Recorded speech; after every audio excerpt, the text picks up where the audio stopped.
Honestly, and I didn't even write it for Melissa. I actually wrote it for somebody else. Wait, who'd you write it for? I'm not telling. I had to ask. Well done, Lola. Well done. You are a tough reporter. Welcome to Couch Surfing, the show where stylish guests look back at their big roles, their little roles, and everything in between. I'm here social distancing with Paul Feig. Paul, Lola, how are you holding up? I'm great. You know what? I'd be a monster if I complained. I'm very, very happy. You ready to surf? Let's do it. Let's do it. We got to play some Beach Boys or something, right? Just because I got these great skinny buns of steel. Woo! Look at that. Okay, we got to talk about those moves. We got to talk about the crop tops and the cutoff jorts.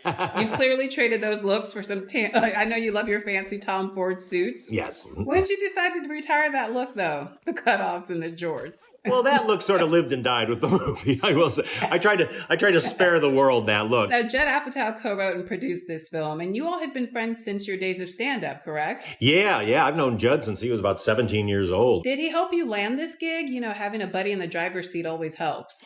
Yeah, I mean, he knew me so much as a performer, and we were always really close and had such a similar sense of humor. And I felt like I had the part the minute I walked in because they were just, Judd likes working with people he knows. And, also I like to think I brought something to the role. But I had a really funny audition. And then all of a sudden I knew I was going to get to spend like 3 months in North Carolina with my friends making a movie. And it was a blast. It was really so much fun. Up next. Mm-hmm. Greetings, princess. It is I, Carlos the Dwarf. Good old Freaks and Geeks. The dragon has This been was the slain. final episode of the series, and it was one of the first that you directed. When did you know you were ready to step behind the camera? Well, I always wanted to step behind the camera. It's funny, when I created this show, my plan was to direct it, but they were like, no, you have no credits whatsoever. I had done one low budget feature film that I paid for out of pocket. So finally, when we got towards the end, and I think they knew we were going to get canceled anyway, they were like, okay, you can write and direct the finale. So I did, and I finally got to do it, and it worked out well. Now, I know in the past you flirted with the idea of turning this into a musical. Yeah. If Broadway ever returns, could you see this still happening? I definitely could. I think there's so much we could have fun with and explore. All I know is a dodgeball game dance number is that will make my life when we finally get to do that. All right, let's keep surfing. You ready? Yeah, let's do it. Oh Oh my gosh. Hey, it's a movie no one's ever seen. This is your first feature, and you've gone on to obviously have a remarkable career. Mm-hmm. But what's something that you know now that you wish you'd known then? I wish I had thought about, do people want to see this movie? And Lola, here's a story for you that will sum it up in a quick way. So we made this movie, and I was like, I'm going to make this quality film, and oh my God, we'll get awards and all this kind of thing. Put my heart and soul into this thing for a long time. We did a test screening out in Irvine, California. Get there, this audience, that they recruit an audience, people come in, they're watching it, and people love it. It goes crazy. Get a standing ovation at the end. We're like, oh my God, we did it. So as everybody's leaving, we're out celebrating, all the producers and myself, and I see as the audience is coming out, the ushers are handing each person an envelope. And I go, what's that? And they said, well, when we were trying to recruit an audience, we told them what the movie was about. Nobody wanted to come, so we had to promise we'd give them $5 each if they showed up. So that means your movie's going to bomb. Oh, no. There you go.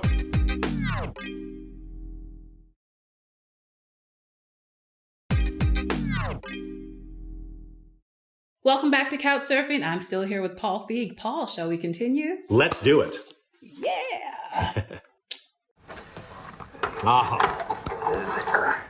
Yes. When this episode first aired, it was universally hated. But I remember because we were all celebrating. We were really happy with the episode. And we're all kind of like, oh, we can't wait to show this. Oh, the response on our message boards is going to be so great. The fans are going to love it. And just this vitriol came up. And it's like, oh, no, we made people so cringy feeling that they just couldn't take it. What's happened now is once you've seen it once, and you get through what's coming, then you can really enjoy it. But I think it's another interesting lesson. It's the same thing we suffered with on Freaks and Geeks. A lot of people thought the show was just it made them too uncomfortable when they were watching it for the first time. I think you have a feeling what's coming up next, but let's see. Oh, there we go. Oh. What a moment to come in on. I'm so proud. You knew this was coming. You knew this was Two coming. Oscar nominations, Lola. 2 Oscar nominations.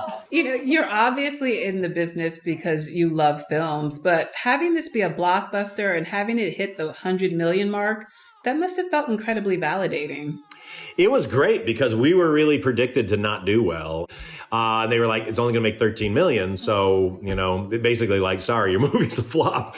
What had happened, all this pressure had been put on this movie by the industry because they hadn't done a movie led with this many female characters before. And so there was this kind of holding pattern in the industry about, you know, because I had other, female writer friends who were trying to sell pitches that were female centric films. And everybody was saying, well, we have to wait and see how Bridesmaids does. Which is really... Oh, God, that's way too much pressure. And it's terrible. I mean, that really shows the problem with Hollywood. I love Hollywood, but we have problems here too. And that's one of the problems. The fact that a movie starring, you know, one gender that is more than half the population of the world, somehow if one movie didn't work, they were never going to get to make another movie again. It was crazy. But so thank goodness we did well. But I still resent the industry for putting that much pressure on us. All right, up next. I've swallowed enough microchips and them back out again to make a computer. I wrote the part for Jason because she needed to have a nemesis. And but the way I wrote it, everybody at the studio and everybody basically I was working with, when they read it, they're like, oh, so that's like, is that for like Will Ferrell or Ben Stiller? I was like, no. I'm writing that for Jason Statham. I'm such a Jason Statham fan. You can't even begin to unpack that. This is the great thing about if you have any bit of success, quote unquote, in Hollywood, as a director, you can do what's called a general meeting, which means you go like, hey, I really like this star. I wonder if I can meet them. And so, okay. Yeah, so I did that with Jason Statham. I was like, wait a minute, I bet I could have a general meeting with Jason Statham. First of all, when he came to meet me, I was terrified because I only know Jason from the movies. So I was like, maybe he's going to be like the guy in the movies and I'm going to say hello and he's going to like punch me or something. So I walk out, it's like, hey, Jason, I'm Paul. He's like, hey, Paul, hey, big smile. And I was just like, and then we had this hour-long meeting where we just hit it off like a house on fire. And I said, Jason, I want to write a character for you in a movie. I want to make you funny. He's like, well, okay, go ahead. Do whatever you want. So then when I finally wrote the movie and sent it to his agents, you know, they called me up and they said like, look, it's not the kind of thing he would normally do to make fun of what he does. But the fact that you actually followed through, he's been told that so many times that people are going to write him something when they don't, that he really appreciated that. And so he was going to give it, you know, real consideration. And he did it. He came on along and, I'm looking forward to the sequel. Hopefully, no pressure. Someday, hopefully, we'll see. Okay. Up next. Move, bad martini. Oh, yay. Okay. A little bit of vermouth. Yes. Did you see that painting? There it is. Yes. That's I kept the painting. I should say I bought the painting. Nice. I'm so proud of this film. It's in many ways, it's my most personal film if you take the murder out of it. I was going to say, did you teach Blake Lively how to make the perfect martini? Well, yeah, I did actually, because she's not a drinker at all. So, is that right? Isn't that funny? I know, exactly. She's so cool and erudite. I always assumed she'd be like a martini person, but she's so precise. She's like, you have to show me exactly how to do this. And I'm very, very finicky about how it's done. So, you know, it's all about how you pour it. I showed her how to make a Duke's martini, which is famous from Duke's Bar in London. Alessandro Palazzi is the famous bartender there, and that's how he makes it. It's his signature move to freeze everything, and then you take vermouth, put it in the frozen glass, swirl it around to coat the edges, and then you throw it on the ground. And so we do that in the movie. And then everything down to the twist and cutting the big twist and the way you do it and the way that the oil sprays out. It's martini porn is basically what that movie is. I love that film. And then poor Anna got stuck with a lot of really, really goofy clothes, sweaters with pom-poms on them. Exactly. She was always like, wait, how come I don't get a look like that? You make it up to her with this next project, right? Amen to that. Why don't you just take the reins and text him? I love the show. I mean, I'm so excited that it's finally coming out. But this is your first anthology series. I mean, is it for you the idea of taking on a new challenge? In the business, we call it sticky. An idea is sticky, which means it just kind of like you kind of can't get out of your head. It really sticks to you. And And so... And this was sticky. It was very sticky because it wasn't high concept. You know, I'm afraid of things that are high concept, like he's a Martian and he comes down, you know, that kind of thing. That it becomes, you know, you become all about that idea and it's hard to find depth in it.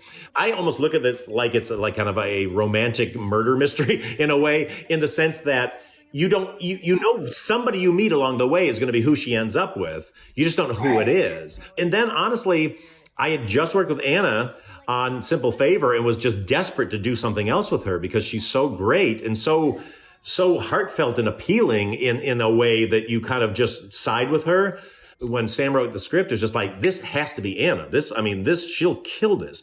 She weighed in with a lot of ideas for these different stories and different details in it. And it was really a beautiful collaboration. But I mean, I can't say enough great things about Anna Kendrick. She is the greatest. Paul, thank you so much for surfing by. You were fantastic. Thank you so much. It was such an honor to get to do this again with you, Lola. You're the best. Love Life is streaming on HBO Max now. See you next time on Couch Surfing. Bye.